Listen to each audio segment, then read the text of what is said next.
Scott, can you just talk through how you're feeling right now after that? I feel fantastic. I'm so proud of our group.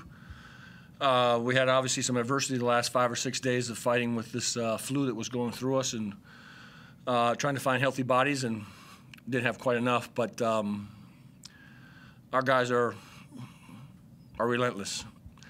The grit and grind and the toughness of them, and the ability to just pick up where someone left off and defend the island and make Tasmanians proud was our #1 priority all season, and unbelievable effort by our guys, and just super proud of them. Can you just talk through what sort of a blow it was losing Jack and Fab on game day, and what sort of effort it was for the guys to step up and put up the fight they did? Because the reality was, for a lot of that game, you were on top.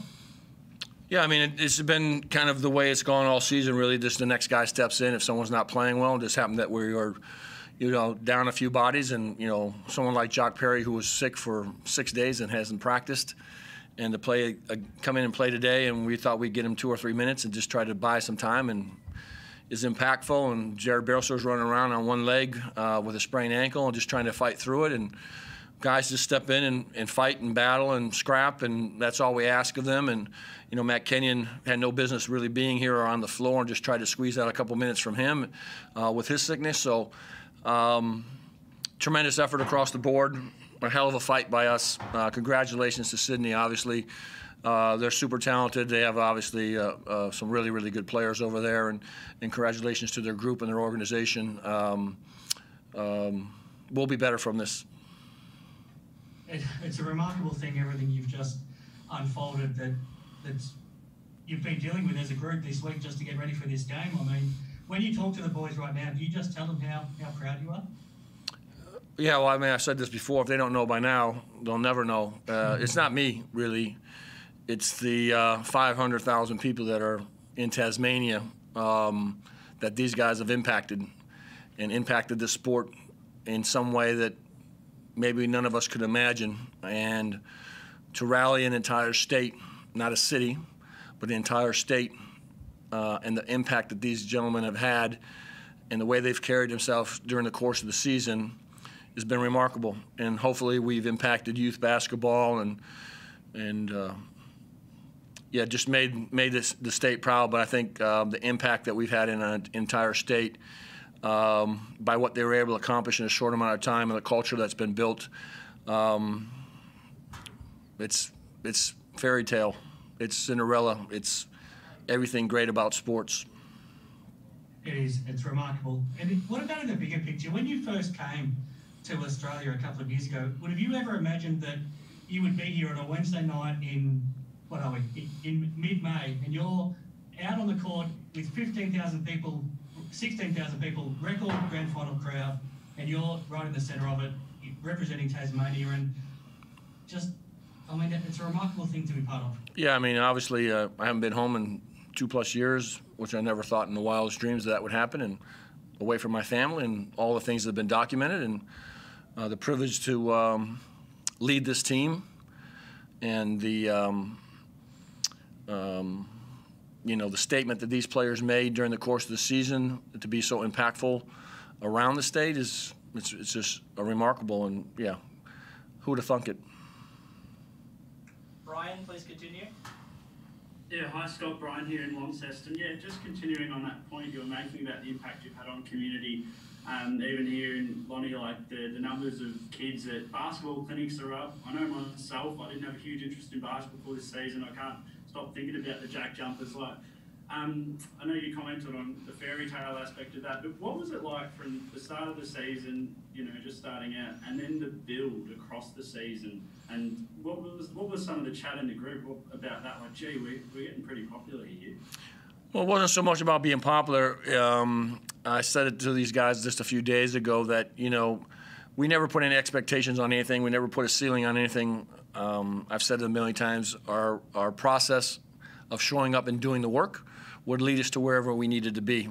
And that if we didn't shortcut ourselves and we're open to being unselfish, love each other, team first, no ego, we, not me, that things could happen that maybe would be remarkable if everyone would buy into that. And when I put this team together, I was trying to find humble and hungry guys with character that were ready to do something different.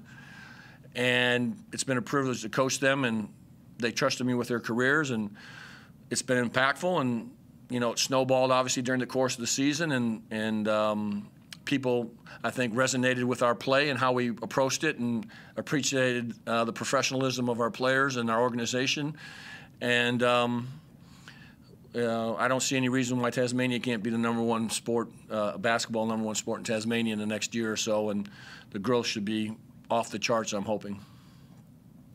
Yeah. One performance I really enjoyed tonight was Mikhail McIntosh. I know we talked about earlier in the season that he wasn't going so well, but he really got it together in the second half of the season. And then tonight, I felt he stepped up in Jack McVeigh's absence, and it was really great to see him get those 2 threes in the second quarter. What did you make of his performance and his progress across the season? Yeah, obviously, I've said it before. I was extremely hard on him and pushed him and made him uncomfortable. And his first 2 games in the series probably weren't exactly what we were hoping for, and he had a good series in United in those 3 games, and we needed him tonight, obviously, to be impactful on some of the things that he does. And this is, I think, the most minutes he logged all season, and he stepped to the plate, and it's just indicative of all of our guys that are just stepping in and creating minutes or roles and being able to do their job and be unselfish and not worry about shots or what's going on, other than how can I make my teammate better. Mikhail did a fantastic job this evening competing. Yeah, just with getting the best out of guys, like you've obviously got the good talent for that, and Mikhail would be one of those fellas. But that process, like, obviously, do you feel that's it's two parties? Players have got to buy in, but is that a process you enjoy, like trying to get the best out of your players and getting them to buy into that team mentality? Listen, I've said it before. I'm maybe not the greatest X's and O coach in this league or anywhere. Maybe I don't really judge myself in that way, but I do judge myself as trying to be a leader and trying to impact people and mentor them and be impactful in their lives on and off the floor. And I invest a lot of time in these guys and making sure everything is going well with their families and knowing their kids' names and wives' names and what's happening in their lives.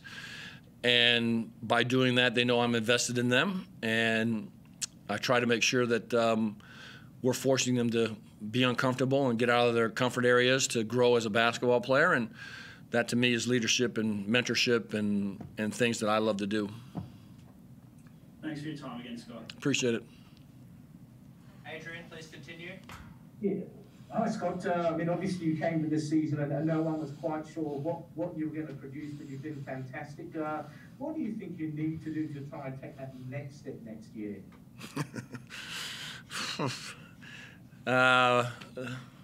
Yeah, let me just breathe and have a beer tonight and relax. And I'm not worried about next year or anything right now, and it's too soon. And we have our core guys back from the local players, and we'll just reevaluate. We have exit meetings coming up and our banquet, and right now it's just a time to enjoy and celebrate this season with the players and the people back in Tasmania. And I don't have that vision right now to tell you.